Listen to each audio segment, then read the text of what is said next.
अस्सलाम वालेकुम। मेरा नाम शुजाउल हसन है। मैं कंप्यूटर लेक्चर की हैसियत से एक सरकारी कॉलेज में काम करता हूँ।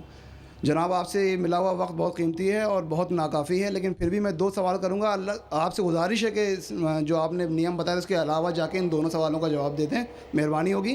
पहला जो है दहशत गर्दी से रिलेटेड है कि ये जो टेररिज्म के लिए अभी एक साहब मस्तूरात से क्वेश्चन आया था, उसका जो आपने जवाब दिया मैं उससे बहुत ज़्यादा जो है सेटिस्फाई नहीं हुआ। आपने बुश और अमेरिकी ताकतों को बहुत बड़ा टेररिज्म बना के, और जो मेन सवाल था उसका जवाब नहीं मिला। मेरा सवाल ये है कि कश्मीर की इनोसेंट किलिंग या अफ़गानिस्तान पे जो आपके इम्फोर्स करके इस्लाम को लोगों ने कोशिश करी, तालिबान ने, वो, या उसामा बिन लादेन, इन तीनों को इस्लाम और कुरान की रोशनी में जस्टिफाई किया सकता है या नहीं? और मेहरबानी करके दूसरा क्वेश्चन भी सुन लीजिए। एक सवाल भाई साहब, एक सवाल जो रूल दे उसके ऊपर किए। भाई साहब ने कहा कि अहम सवाल कश्मीर के बारे में मैंने जवाब दिया ही नहीं।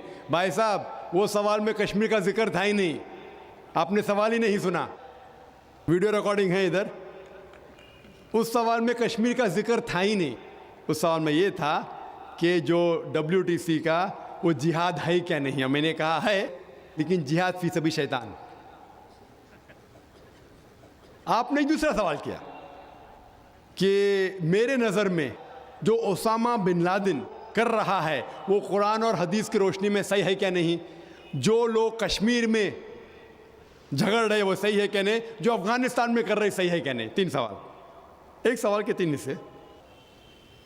मैं पहले का जवाब तो दे चुका हूँ, शायद आपने नहीं सुना, कि ओसामा बिन लादेन कुरान और हदीस की रोशनी में सही कर रहा है क्या नहीं।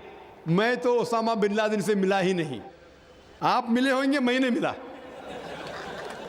अल्लाह ताला फरमाते सूरह हुजुरात में सूरा नंबर 49 आयत नंबर 6 में, जब भी कोई आपको इन्फॉर्मेशन, कोई चीज़ मालूम पड़ती है, खुसूसन अगर फासिक के ज़रिए है, तो उसकी तहकीक करो।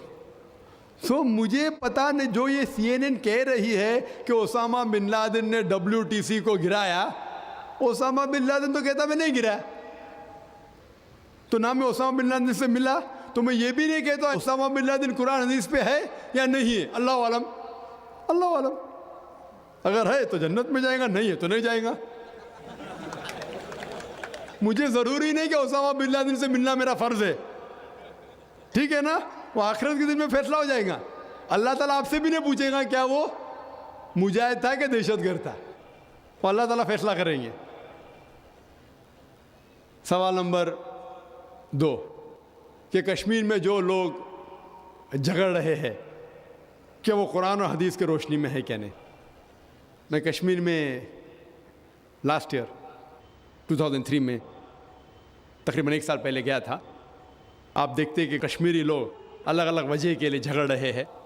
अगर वो वजह कुरान और हदीस से सही है तो सही वजह, अगर खिलाफ है तो खिलाफ है। ये कहना कि सारे कश्मीर कुरान हदीस के ऊपर है या सारे कश्मीर नहीं है, ये बिल्कुल गलत है। कुछ लोग कुरान और हदीस की रोशनी में जद्दोजहद कर रहे होंगे तो सही जिहाद कर रहे, कुछ लोग अपने ज़ाती फ़ायदे के लिए एक दूसरे का कत्ल कर रहे हैं, वो बिल्कुल गलत है। तो हम देखते हैं कि कई बार कई लोग अपने ज़ाती फ़ायदा अपना बना लेते हैं। तो मैं ये नहीं जानता हूँ खुसूसन कौन कश्मीरी क्या कर रहा है।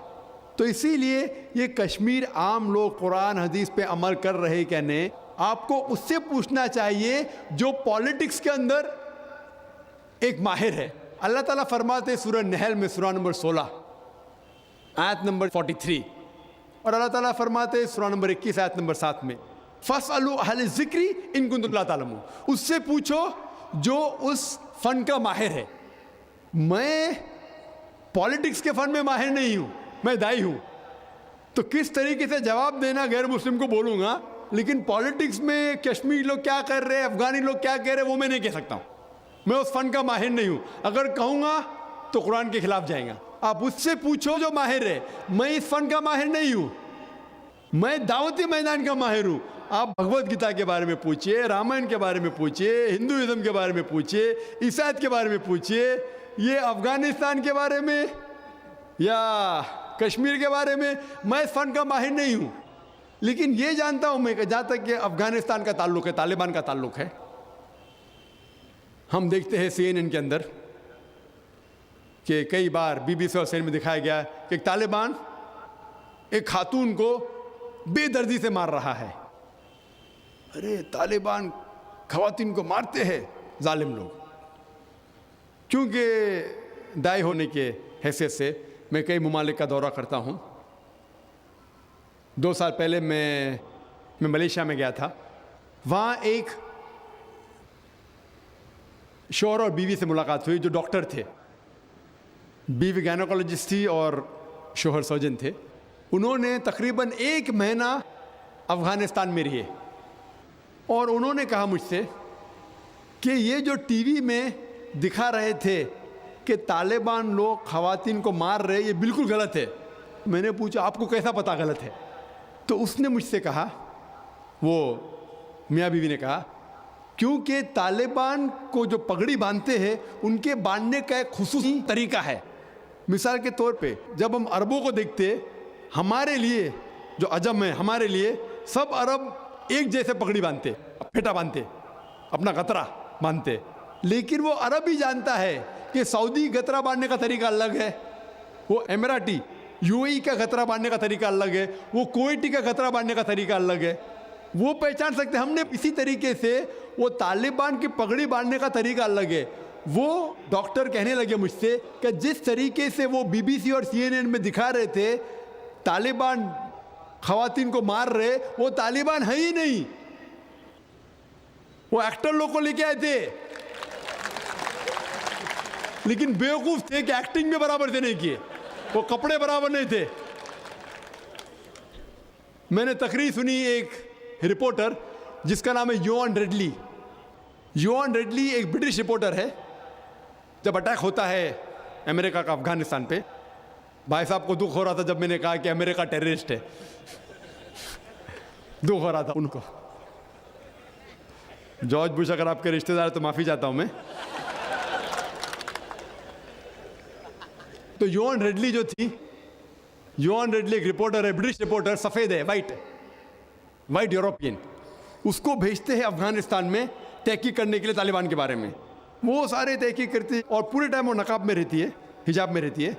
एक बार कैमरा गिर जाता है और उसका राज फाश हो जाता है, तो तालिबान उसे पकड़ते हैं, 6 दिन तक उसे कैद करते हैं। और जिस तरीके से तालिबान ने उसके साथ बर्ताव किया, वो उस लेक्चर में कहती है कि लोग जब उन्हें पकड़ते हैं तो बोलते कौन इसके साथ है, तो आदमी को लेके आते, फिर उसको लेके जाते हैं और सब लोग घेर लेते। तो वो सोचती है अभी चंद मिनटों में ये जाहिल लोग मेरा कत्ल कर लेंगे। शायद हो सकता है क्या 10-15 तालिबान मेरा बलात्कार करेंगे। उसके जहन में ये सब जा रहा है, सोच रही हो सकता है कि मुझे झाड़ पे से लटका देंगे। वो एकदम डरी हुई होती। 1 घंटे तक लोग उसे घेरते लेकिन कोई भी सामने नहीं आता। वो सोचते अभी मेरी मौत, अभी मेरी मौत। 1 घंटे बाद एक अफगान औरत आती है और उसके जिस्म की जांच पड़ताल करती है। फिर उसे पता लगता है हाँ ये लोग समझते हैं कि मेरे पास हथियार है। वो इतना तेज में आती है, अगर लोग मेरे से पूछना चाहिए हथियार में, बोलती नहीं है। 1 घंटा तक के मैं तड़प के मर रही हूं कि ये आज मुझे मारेंगे। वो तेज में आके क्या करती है, अपना स्कर्ट उठा लेते, देखो मेरे पास हथियार नहीं है। जैसा स्कर्ट उठाती है, तालिबान 180 डिग्री उस तरफ देखते और भाग जाते। तो वो कहती है अपने तकरीर में, तालिबान को मारने के लिए बम गिराने की जरूरत नहीं। वो कहती है अगर औरतों के कपड़े छोड़ेंगे तो तालिबान मर जाएंगे शर्म के मारे। और वो तकरीर करती है कि इस इज्जत से मेरी हिफाजत की 6 दिन तक के वो तालिबान लोग ने। और जब उसे पूछा जाता है सवाल जवाब के नशिस्त में, क्या आपको लगता है कि अल कायदा ने WTC को गिराया, तो वो योआन रेडली कहती है मेरे हिसाब से अल कायदा मौजूद ही नहीं है। ये उसका कहना है, मेरा कहना नहीं। और जब उसे आज़ाद किया जाता है 6 दिन के बाद, और जब बाकी रिपोर्टर्स पूछते आपके साथ क्या सलूक किए, तो उन्होंने कहा इतना अच्छा हुस्न सलूक किए कि रिपोर्ट के अंदर ही नहीं आया। और उसने सिर्फ ये वादा दी थी कि मैं इंग्लैंड जाके वापस से कुरान मजीद का तर्जुमा पढ़ूंगी। तो वो जाती है और चंद महीने बाद कुरान का तर्जुमा पढ़ती है और उसके बाद वो इस्लाम कबूल करती है। तो उसके नज़रिए से तालिबान एकदम मासूम है, उनके ऊपर जुल्म किया गया था। तो आप मुझे पूछेंगे भाई तालिबान क्या कुरान और हदीस की रोशनी में सही है? तो इसका नज़रिया अगर लेंगे, जो गैर मुस्लिम थी योन डेडली, अभी माशाल्लाह हिजाब भी कर रही है, वो यूरोपियन हिजाब कर रही है माशाल्लाह, तो उसके नज़रिए से भाई तालिबान अच्छे लोग हैं। तो इसीलिए नज़रिया बदलते जाता है। अमेरिका के हिसाब से तालिबान जालिम लोग हैं। तो मीडिया ऐसी चीज़ है कि कोई भी हीरो को ज़ीरो बना सकती है। They can make day into night, black into white, day into night, black into white. Hero को ज़ीरो बना सकती है, कोई विलन को भी हीरो बना सकती है। तो इसीलिए कुरान मजीद में अल्लाह ताला फरमाते कोई भी चीज़ आपके पास आती है उसकी तहकीक करो तीसरे को पहुंचाने के पहले। तो इसी बुनियाद पे मैंने कहा था, क्या नाम है, ओसामा बिन लादेन को जानता हूँ ना, यहाँ क्या हो रहा है पता नहीं मुझे, अफ़गानिस्तान भी मैं नहीं गया हूँ, लेकिन ये रिपोर्ट के ज़रिए ये पता लगता है कि ये जो अमेरिका कर रही है अपने मीडिया के ज़रिए, ये शैतानी हरकत जो गलतफहमी फैला रही है, उसकी सज़ा तो इंशाअल्लाह उन्हें मिलेंगी। इसीलिए मेरे नज़रिए से जॉर्ज बुश नंबर 1 टेररिस्ट है, आपको दुख होएगा। जब मैं लंदन में गया था, वहाँ एक तकरीर की और मैं जवाब दिया, तो एक नौजवान उठ के कहता है कि जॉर्ज बुश को हम दुआ करते हैं कि अल्लाह ताला उसका कत्ल करे। तो मैंने कहा मैं तो ये दुआ नहीं करूँगा, क्योंकि अल्लाह के रसूल ने जो दुआ की, जो सबसे ज़्यादा दुश्मन इस्लाम के ख़िलाफ़ जो थे मोहम्मद सल्लल्लाहु अलैहि वसल्लम के दौर में, दोनों का नाम था उमर। तो अल्लाह के रसूल ने ये दुआ की कि कम से कम एक उमर को हिदायत दे। तो मैं ये दुआ करता हूँ कि कम से कम अल्लाह ताला जॉर्ज बुश को हिदायत दे। जी दोस्तों, जैसे कि आप लोगों ने आज की वीडियो देखी, तो दोस्तों उम्मीद करता हूँ कि वीडियो आपको अच्छी भी लगी होगी। जैसे कि डॉक्टर जाकिर नाइक का जवाब आप लोगों ने सुना है कि मुझे नाम मैं ओसामा बिन लादेन से मिला हूँ, बल्कि हाँ उसकी जो बातें हैं वो मैंने सुनी है। लेकिन जैसे कि अमेरिका अभी कह रहा है कि ओसामा बिन लादेन ने VTC पर जो हमला किया है, तो ये भी ओसामा बिन लादेन ने किया है। तो दोस्तों जैसे कि डॉक्टर जाकिर नाइक ने कहा कि ये ओसामा बिन लादेन के बारे में मुझे कुछ नहीं पता कि ये उसने किया है या उसने नहीं किया है।